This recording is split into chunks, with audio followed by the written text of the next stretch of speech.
축복합니다. 사랑합니다. 축복합니다. 감사합니다. 오늘은 우리가 창세기 23장에 나오는 사라의 죽음을 또 말씀 속에서 함께 살펴보기를 원합니다. 사라가 아들이었던 이삭을 낳습니다. 오랜 기간 동안에 수건처럼 여겨졌던 그 일이 하나님의 은혜 가운데 사라와 아브라함에게 임하였고, 그 사라와 아브라함의 어떠함과 상관없이 하나님의 전적인 은혜로 말미암아 하나님의 약속이 그들 가운데 성취되어지는 바로 그와 같은 순간이었습니다. 그리고 나서 오늘 성경은 이와 같이 놀라운 일을 행하였던 사라의 죽음을 기록하고 있습니다. 오늘 성경을 보면 여러분, 사라가 몇 살을 살았다고 나옵니까? 127세를 살았다고 나옵니다. 재미있는 것은 성경을 보면 이제 하나님의 뜻을 따라 살다가 죽은 사람들이 얼마간 이제 살았다라고 하는 나이가 종종 기록되고는 합니다만, 유일하게 여성으로서 죽음의 나이가 기록되었던 사람이 바로 이 사라입니다. 그만큼 성경은 이 사라의 죽음을 특별하게 기록하고 있는 것을 볼 수 있습니다. 그런데 이 사라가 127세를 살고 이제 세상을 떠나게 되죠. 근데 그 장면에 대해서 오늘 성경은 뭐라고 기록을 하고 있냐면, 사라의 삶과 사라의 죽음에 대해서 이렇게 표현을 하더라는 거예요. 우리 1절 말씀을 같이 한번 읽어봅시다. 1절입니다. 시작. 사라가 127세를 살았으니 이것이 곧 사라가 누린 횟수라. 이 표현이 재밌습니다. 사라가 누린 횟수라고 하면서 그가 살아온 시간들을 이렇게 표현하고 있어요. 여러분, 우리가 무엇인가를 누렸다라고 할 때 그 누렸다라고 하는 의미가 무엇입니까? 예를 들면 우리가 어떤 시간을 놓고 그 시간을 누렸다라고 할 때 그것은 이와 같이 우리가 이런 의미로 사용을 합니다. 보낸 시간을 낭비하지 아니하고 그냥 주어진 삶을 그냥 내보내듯이 그냥 지나가듯이 살아온 것이 아니라 그에게 주어진 시간과 삶이 의미 있는 시간으로 그가 살았다라는 거예요. 특별히 이 사라는 하나님의 부름을 받은 특별한 사람으로서, 물론 우리가 알다시피 사라는 완벽한 사람은 아니었죠. 그럼에도 불구하고 성경은 그녀가 믿음의 어머니였고 열방의 어머니였을 뿐만 아니라 하나님과의 관계 속에서 하나님과 동행하며 하나님과 누구보다도 의미 있는 삶과 세월을 살았다라고 그가 살아온 시간들을 이렇게 기록하고 있다라는 것입니다. 하나님의 놀랍고 큰 계획 가운데 하나님은 사라를 선택하여 부르셨고, 그의 삶이 그 누구보다도 하나님 안에서, 그분의 계획 안에서 의미 있는 삶으로 하나님은 여기셨고, 그와 같이 사라의 삶이 인정받고 있음을 우리가 보게 되더라라는 것입니다. 여러분, 우리도 주변에서 종종 죽음을 경험하게 될 때가 있습니다. 저도 한 번씩 가까운 분들의 장례를 치를 때마다 그 장례식장에서 늘 생각하는 것이 무엇이냐면, 우리가 살아가는 삶이 무엇이고 죽음이 무엇인가를 생각하게 됩니다. 이 땅에서 우리가 매일 살아가는 삶은 늘 정신이 없고 시간이 부족하고 매일 어떻게 무엇인가를 하면서 보내고 있지만, 한 사람의 인생을 마무리하는 장례식장에 가게 되었을 때, 또 그 사람의 죽음을 마주하게 될 때마다 과연 우리가 살아온 인생이 과연 무엇인가? 내가 살아간다는 것이 어떤 의미인가? 내가 죽고 나면 이 모든 것이 끝나게 되는데, 그렇다면 나에게 있어서 죽음은 무엇인가? 라고 하는 고민과 생각을 하게 될 때가 많이 있더라라는 것입니다. 여러분, 어떻습니까? 우리가 이렇게 삶을 사는 것이 무엇을 위해 사는 것입니까? 여러분들은 여러분들의 삶을, 우리의 삶을 의미 있는 삶으로 살아가고 있습니까? 우리는 우리의 삶을 하나님 앞에서 하나님의 계획 가운데 그분의 창조 목적에 맞는 삶을 살고 있습니까? 여러분, 우리도 돌아보건대 우리의 삶이 사라와 같이 하나님 안에서의 의미 있는 삶, 충분히 누리는 삶을 살아가는 저와 여러분들이 될 수 있기를 주님의 이름으로 간절히 부탁드립니다. 아멘. 사라가 이와 같이 죽음을 맞이하였을 때 아브라함은 큰 슬픔과 비통에 빠지게 됩니다. 우리 2절 말씀을 같이 한번 읽어봅시다. 우리 2절입니다. 시작. 사라가 가나안 땅 헤브론 곧 기럇 아르바에서 죽음에 아브라함이 들어가서 사라를 위하여 슬퍼하며 애통하다가. 여러분, 우리는 물론 우리의 삶이 끝난 다음에 모든 것이 끝나는 것이 아니라 그 죽음 이후의 삶이 있음을 우리는 믿는 사람들입니다. 우리는 죽음 이후에 천국에 있다라는 것을 알아요. 그래서 어떤 사람들은 이렇게 이야기하기도 합니다. 우리 기독교인들은 사랑하는 사람이 죽어도 슬퍼할 필요가 없다라는 거예요. 슬퍼할 필요가 없고 오히려 그 사람이 가게 된 그 천국을 소망하며 기쁨 가운데 있을 수 있다라고 이야기를 합니다. 물론 일견 맞는 말일 수 있습니다. 그러나 그럼에도 불구하고 우리는 언젠가 다시 만난다고 해서 당장의 이별이 슬프지 않은 것은 아닙니다. 오래도록 곁에서 함께 했던 사랑하는 사람의 이별이 그 누가 가볍게 그 이별을 맞이할 수 있겠습니까? 성경을 보면 신앙의 선배들도 사랑하는 이들의 죽음 앞에서는 충분히 애통하고 슬퍼하며 그 죽은 자를 기리는 것을 우리가 보게 되더라라는 것입니다. 오늘 아브라함도 마찬가지입니다. 사라의 죽음을 맞이했을 때 그는 일평생을 함께했던 그 사라의 죽음 앞에서 슬퍼하며 애통하며 그 가슴 아픈 그 시간들을 보내고 있는 것을 우리가 볼 수 있습니다. 그러나 그럼에도 언제까지나 그 슬픔 가운데 있을 수만은 없었습니다. 이 아브라함에게는 당장 현실적인 문제를 해결해야 합니다. 그것은 이 사랑하는 사라의 장례를 치러야 한다라는 것입니다. 그는 사라를 위해서 그 땅에서 매장지를 찾기 시작합니다. 그리고 그 땅에서 이 사라의 장례식을 온전하게 치루어 주기로 생각합니다. 그런데 문제가 있습니다.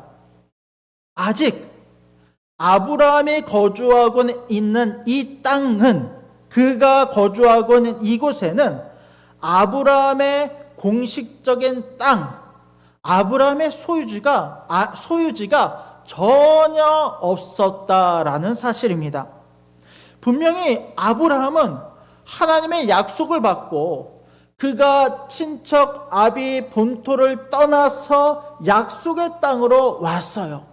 이미 그곳에서 그는 오랜 기간 동안 살았고 그곳에 기반을 마련했으며 그곳에서 어느 정도 사회적인 명망에 있는 삶을 살아온 것이 바로 아브라함이었습니다. 그런데 그럼에도 불구하고 아직 이 가나안 땅에는 아브라함의 소유지가 단 한 곳도 없었다라는 거예요. 법적인 소유지, 그곳이 하나님의 약속의 땅이었음에도 불구하고 그 땅을 온전히 그가 차지한 것이 아직 아무것도 없었다라고 성경은 기록하고 있습니다. 그곳에는 이미 살고 있는 사람들이 있었어요. 우리가 흔히 이제 가나안을 이야기할 때 가나안 7족속을 이야기합니다. 이미 그곳에는 7족속들이 살고 있었다는 거예요. 헷 족속, 기르가스 족속, 아모리 족속, 가나안 족속, 브리스, 히위, 여부스 족속이라고 하는 7족속이 가나안 땅에 이미 토착민으로서 살아가고 있습니다. 아브라함이 그 땅을 차지하기 위해서는 그들과 전쟁을 치르거나 그곳을 내가 빼앗아서 내 땅으로 만들어야 했는데 그럴 수 있는 상황도 아니었고 아브라함은 그럴 마음도 없었어요. 다만 하나님의 약속을 따라서 그곳에 왔을 뿐입니다. 그래서 그는 이 곳에서 그 땅을 소유하기 위해, 특별히 이 사라의 죽음을 통해서 사라를 매장할 땅을 찾기 위해서 자신과 가까웠던 헷족속을 찾았습니다. 그 당시 아브라함이 거주하고 있는 곳이 헷족속의 땅이었기도 했고, 또 한편으로 이전부터 이 헷족속과는 매우 가깝게 지내기도 했기 때문입니다. 그는 이 헷족속을 찾아가 이렇게 이야기합니다. 우리 4절 말씀을 같이 한번 읽읍시다. 4절입니다. 시작. 나는 당신들 중에 나그네요 거로하는 자이니 당신들 중에서 내게 매장할 소유지를 주어 내가 나의 죽은 자를 내 앞에서 내어다가 장사하게 하시오. 그러니까 스스로를 이렇게 표현하죠. 나는 나그네요 거류하는 자다. 나는 지나가는 자요 한때 머무는 자다. 그러니 당신들 중에서 나를 긍휼히 여긴다면 내가 사라를 매장할 소유지를 나에게 주어서 이 죽은 자를 그곳에 묻고 슬퍼하며 그를 애도할 수 있게 해주시오라고 헷족속에게 간청을 하고 있는 거예요. 그런데 이 헷족속의 반응이 매우 놀랍습니다. 6절을 보았더니 헷족속이 이렇게 이야기하는 거예요. 우리 6절 말씀도 같이 한번 읽어봅시다. 시작. 내 주여 들으소서. 당신은 우리 가운데 있는 하나님이 세우신 지도자이시니 우리 묘실 중에서 좋은 것을 택하여 당신의 죽은 자를 장사하소서. 우리 중에서 자기 묘실에 당신의 죽은 자 장사함을 금할 자가 없으리로다. 자, 이 사람들이 아브라함을 무엇이라고 부릅니까? 내 주여. 또 당신은 우리 가운데 하나님이 세우신 지도자라고 말해요. 여러분, 이 사람들이 아브라함을 이렇게 부르는 것도 이상하지 않습니다. 왜 그렇습니까? 이미 그곳에서 아브라함은 그의 이름과 명망을 쌓아왔어요. 특별히 이 지역에 큰 사건이 한 번 있었잖아요. 동방의 4개국의 연합군이 쳐들어와서 가나안 지역을 초토화시켰을 때 아브라함이 그의 수종들과 함께 일어나서 햇사람 중에 몇 사람과 함께 동행하여서 이 동방의 연합군을 쫓아서 저 북쪽에 있는 단까지 올라가 그들을 쳐부수고 그곳에서 빼앗겼던 모든 재물들을 찾아왔을 뿐만 아니라 모든 포로들을 끌고 돌아왔던 것이 바로 아브라함이에요. 그 사건으로 말미암아 아브라함의 이름은 하늘을 치솟고 있었고 모든 사람들이 아브라함을 인정했을 뿐만 아니라 아브라함이 믿는 하나님을 알았고 또 아브라함을 생각할 때 그는 하나님이 세우신 우리의 지도자라고 표현할 만큼 아브라함을 인정하고 칭찬하고 했던 것을 우리가 알 수 있다라는 거예요. 여러분, 아브라함은 바로 인정받는 그와 같은 사람이었어요. 그러면서 이 아브라함이 이렇게 말합니다. 당신이 원한다고 한다면 우리들 중에 누구라고 할지라도 어떤 사람의 땅이라고 할지라도 당신이 원하는 땅에 그 사라를 이 장례를 치른다라고 할지라도 우리 중에 그것을 금할 자가 아무도 없습니다. 당신은 당신이 원하는 대로 그것을 하십시오. 그와 같이 이야기를 하고 있는 거예요. 그런데요, 이와 같이 이야기했던 헷족속, 그러니까 이 땅을 당신에게 그냥 주겠습니다. 이 땅을 가져다가 그냥 사용하십시오라고 하는 헷족속에 대해서 아브라함이 뭐라고 말하는지 아십니까? 나는 그렇게 하지 않겠다라고 이야기해요. 그 땅을 그냥 받는 것이 아니라 그냥 받지 않는다는 거예요. 자, 우리 7절부터 9절까지 말씀을 같이 한번 읽읍시다. 7절 9절입니다. 시작. 아브라함이 일어나 그 땅 주민 헷족속을 향하여 몸을 굽히고 그들에게 말하여 이르되 나로 나의 죽은 자를 내 앞에서 내어다가 장사하게 하는 일이 당신들의 뜻일진데 내 말을 듣고 나를 위하여 소알의 아들 에브론에게 구하여 그가 그의 반머리에 있는 그의 막벨라굴을 내게 주도록 하되 충분한 대가를 받고 그 굴을 내게 주어 당신들 중에서 매장할 소유주가 되게 하기를 원하노라 하매. 자, 일어나서 그들을 향해 몸을 굽힙니다. 그러니까 지도자라고 인정받고 있지만 거기에 교만한 것이 아니라 겸손하게 사람들의 앞에서 그 땅을 공식적으로 요청을 하고 있어요. 특별히 이미 아브라함은 이미 눈여겨봤던 땅에 있어요. 이 마므레에 있는 밭, 또 그 옆에 있는 막벨라 굴을 눈여겨보았고 그 땅을 내가 충분한 값을 치르고 사겠다라는 거예요. 그러니 당신들 중에서 그 땅의 원소유주인 에브론을 불러다가 내가 이 모든 일을 행할 수 있도록 당신들이 함께 해주세요라고 이렇게 요청하고 있는 거예요. 근데 마침 그곳에 에브론이 있었습니다. 에브론이 아브라함의 말을 듣고 뭐라고 이야기하냐면, 자, 11절 말씀 같이 한번 읽읍시다. 11절입니다. 시작. 내 주여 그리 마시고 내 말을 들으소서. 내가 그 밭을 당신에게 드리고 그 속의 굴도 내가 당신에게 드리되 내가 내 동족 앞에서 당신에게 드리오니 당신의 죽은 자를 장사하소서. 에브론이 이렇게 말하는 거예요. 아닙니다, 아닙니다. 그렇게 하지 마시오. 내 주여 그렇게 하지 말고 내 말을 드십시오. 내가 그 밭을 당신에게 그냥 주겠습니다. 그 속의 굴도 내가 당신에게 그냥 드릴 테니 그 땅을 당신이 가지고 당신의 죽은 자를 그곳에서 매장하십시오라고 에브론이요 오히려 아브라함을 선대하면서 이와 같이 배려하고 그 땅을 그냥 주겠다라고 이야기를 하는 거예요. 여러분, 공짜를 싫어하는 사람이 있습니까? 누가 우리를 찾아와서 땅을 주겠습니다라고 이야기를 하는데 그냥 그것을 덥석 물지 않으면 그건 바보 아닙니까? 근데 아브라함은 그렇게 안 했어요. 아브라함은 다시 한번 그것을 요구를 거절하면서 뭐라고 이야기하냐면 13절을 봅시다. 13절입니다. 시작. 그 땅에 백성이 듣는 데서 에브론에게 말하여 이르되 당신이 합당히 여기면 청하건대 내 말을 들으시오. 내가 그 밭값을 당신에게 주리니 당신은 내게서 받으시오. 내가 나의 죽은 자를 거기 장사하겠노라. 아닙니다. 에브론 당신이 합당하게 여기는 금액을 나에게 말하면 내가 그 밭값을 당신에게 주리니 당신은 나에게 반드시 그 값을 받고 나에게 그 땅을 파십시오라고 이야기를 하고 있는 거예요. 여러분, 아브라함이 계산을 못하는 사람입니까? 아브라함이 바보입니까? 왜 공짜로 주는 땅을 마다하고 꼭 돈을 주고 그 땅을 사겠다라고 이야기를 합니까? 그것도 모든 사람들이 모인 앞에서 공식적으로 자신의 몸을 엎드리면서 그와 같이 요청을 하고 내가 오히려 돈을 주겠습니다라고 이야기를 하고 있습니까?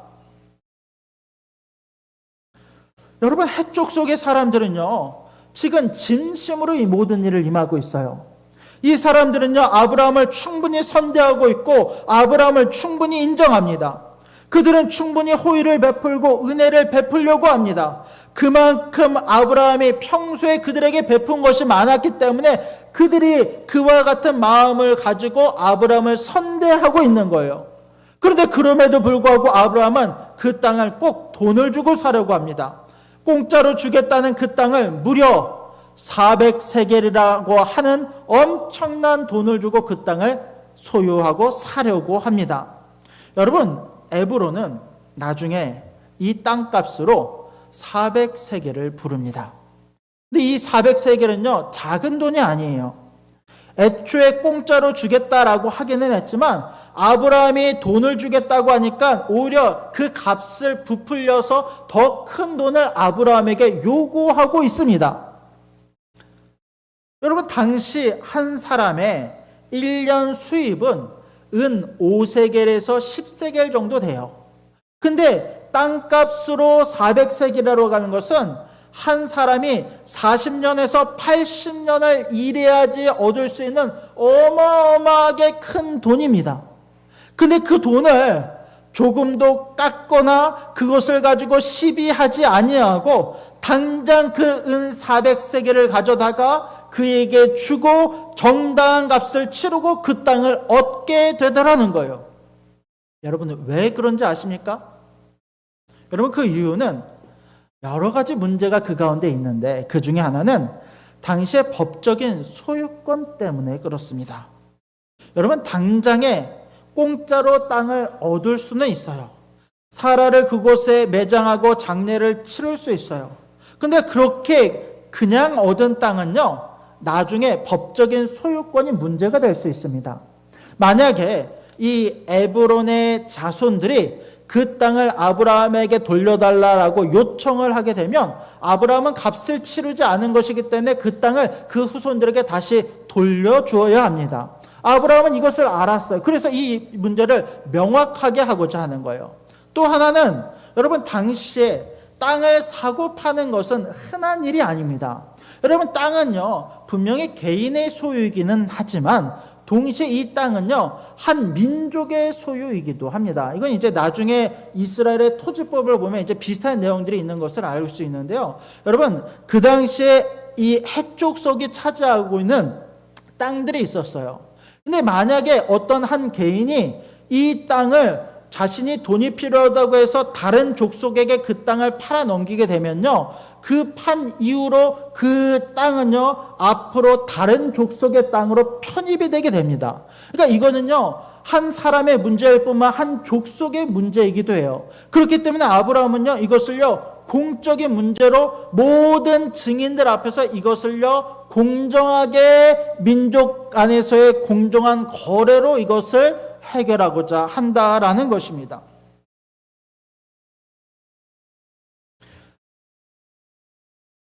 그러면서 이 땅을 사면서 더 큰 가장 중요한 의미가 그 가운데 있습니다.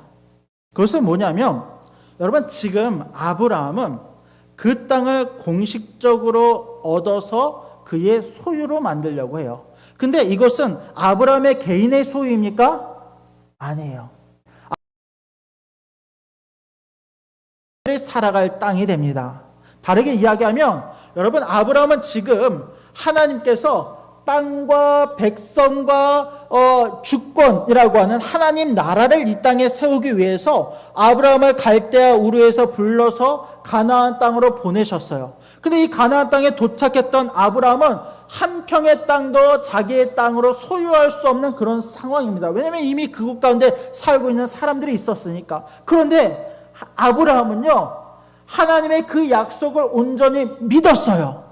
그리고 그 약속을 성취하기 위해서 그 땅에서 전쟁을 벌이거나 뺏거나 하는 방식으로 그 땅을 소유한 것이 아니라 정식적으로 값을 치루어서 그 땅을 소유함으로 인해서 이제 하나님 나라가 그곳에 그 땅으로 온전히 세워지기 시작하는 거예요. 처음에 이 약속은요 소망이 없고 추상적인 하나님의 약속이었지만 이제 아브라함이 그 땅을 참으로 말미암아 그 약속의 실체가 되어서 그의 삶 가운데 펼쳐지게 되는 것을 우리가 볼 수 있더라라는 것입니다. 마치 여러분 이제 신약 성경에 보면 예수님께서 이 비유로 드셨던 이 보물의 비유처럼 그 보물에 묻힌 땅을 사기 위해서 집 팔고 차 팔고 냉장고 팔아서 그 땅을 차지하고 그 땅을 소유하는 것처럼 아브라함은요 이 땅의 값이 중요한 것이 아니라 하나님 나라를 그곳에 세우기 위해서 어떤 값을 치르더라도 그것을 붙잡아 그 땅과 하나님 나라를 그곳에 세워가는 것을 우리가 보게 되더라는 것입니다. 그리고 아브라함이 이와 같이 땅을 구입하였을 때 그 땅은 이제 아브라함의 소유로 완전히 확정되어지게 됩니다. 우리 17절과 18절의 말씀을 같이 한번 읽어봅시다. 17절과 18절입니다. 시작. 마므레 앞 막벨라에 있는 에브론의 밭, 그 밭과 거기에 속한 굴과 그 밭과 그 주위에 둘린 모든 나무가 성문에 들어온 모든 헷족속이 보는 데서 아브라함의 소유로 확정된지라. 이제 모든 사람들, 특별히 헷족속이 보는 데서 아브라함의 소유지로 확정된 것을 우리가 보게 되더라는 것입니다. 근데 여러분, 이 땅의 이름이 뭔지 아십니까? 아브라함이 처음으로 소유했던 그 땅의 이름이 무엇인지 아십니까? 우리 19절 말씀을 같이 한번 읽어봅시다. 자, 19절입니다. 시작. 그 후에 아브라함이 그 아내 사라를 가나안 땅 마므레 앞 막벨라 밭 굴에 장사하였더라. 마므레는 곧 헤브론이라. 그 땅의 이름이 무엇입니까? 헤브론입니다. 이 헤브론이라고 하는 땅은 이스라엘 역사에 있어서 굉장히 중요한 역할을 하는 땅이기도 합니다.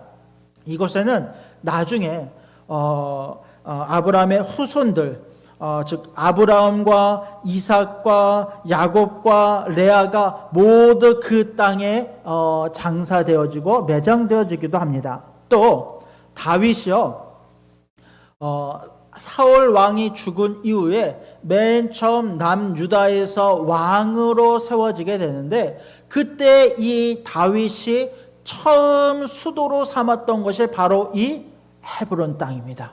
그만큼 헤브론은 이스라엘 백성이 처음 가나안 땅에서 공식적으로 소유한 땅으로서 하나님 나라의 출발을 알리는 굉장히 중요한 땅으로서의 역할을 하는 것을 우리가 볼 수 있다라는 것입니다.